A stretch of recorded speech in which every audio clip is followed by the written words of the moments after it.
শুইছোঁ আৰু টোপনি গ'লোঁ। টোপনি যোৱাৰ পাছত তো কেইটা বাজিছে মই সেইটোও ক'ব নোৱাৰোঁ। সিহঁতি 4-5টা মানুহ আহি সোমাই, মইতো ক'ব পৰা নাই, মানে টোপনিত আছিলোঁ। যেতিয়া মোৰ হাতে চাতে ধৰিছে, মুখে চুখে হেঁচা মাৰি, তেতিয়া মই সাৰ পাইছোঁ।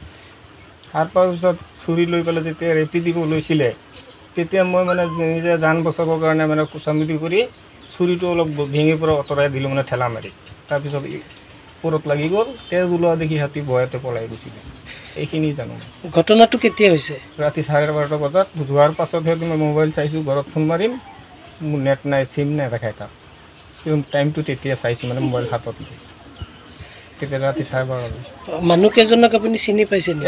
এটাও চিনি পোৱা নাই, দেখাই নাই, চেহেৰাই দেখা নাই। মোক মানে চকু বন্ধ কৰি থৈছে, বস্তাটো হেঁচা মাৰি ধৰি ৰাখিছে। এইখিনি জানো মই। কেইজন মানুহ আহিছিলে? আইডিয়া 5জন হ'ব ভিতৰত, বাহিৰত কিজানি থাকিব পাৰে, সেইটো নাজানো। মানে দৰ্জা দি ওলাই যাওঁতে জাপ মাৰি মাৰি গৈছে যে বাহিৰত, সেইটো খোজটোত গম পাইছোঁ 5জন মানুহ। ভাত পানী খাই পেলাই মানে 10টামান বজাত দোকান বন্ধ কৰিলোঁ। বন্ধ কৰি পেলাই মানে গৰমৰ কাৰণে, গৰম যিমান, এইটো কাৰণে দোকানতো গৈ থাকোঁ, আহি থাকোঁ। পাছত 11টাই বাজিলে। 11টা বজাৰ পাছত মই ঘৰত গৈছিল। মানুহটো কৈছে, তুমি ঘৰত যোৱাগে, ছোৱালীকেইজনীৰ লগত থাকিবা, মই দোকানতে থাকিম এনে কৈছে। মই কৈছোঁ থাকক। পাছত গুচি আহিলোঁ। আহি পেলাই আকৌ এবাৰ গ'লোঁ মই চাবলৈ, গৰম লাগি আছে, পোৱালীকেইটাক শুব দি পেলাই মই গ'লোঁ। গৈ পেলাই চাইছোঁ মানুহটো শুলে। শুলেতো মই কৈছোঁ পোৱালীকেইটাক শুৱাগে তোমালোকে বোলে। চবক লৈ পেলাই শুলোঁ। পাছততো বৰষুণ আহিলে।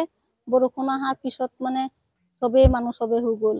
তাৰপিছত ৰাতিপুৱা যেতিয়া মই শুই উঠি পেলাই মই মুখ চুখ ধুই পেলাই দোকান খুলিব গৈছোঁ। গৈ পেলাই মানে মই একেবাৰে মূৰ ঘূৰা নিচিনা হৈ গ'ল, তেজ চাই। এই কিহৰ তেজ ইমান বোলে।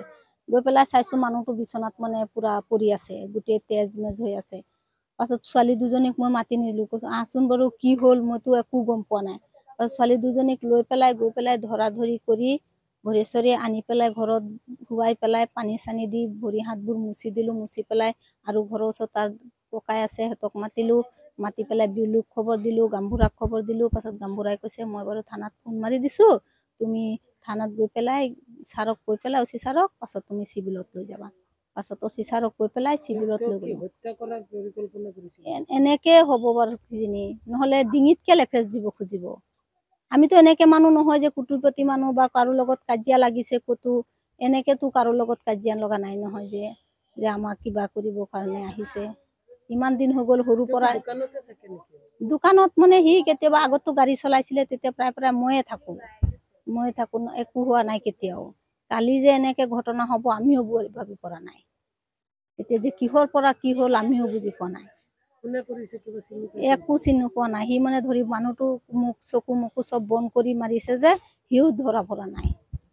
এনেকে হৈছে ঘটনাটো। মই ৰাতিপুৱাহে গম পাইছোঁ গৈ পেলাই।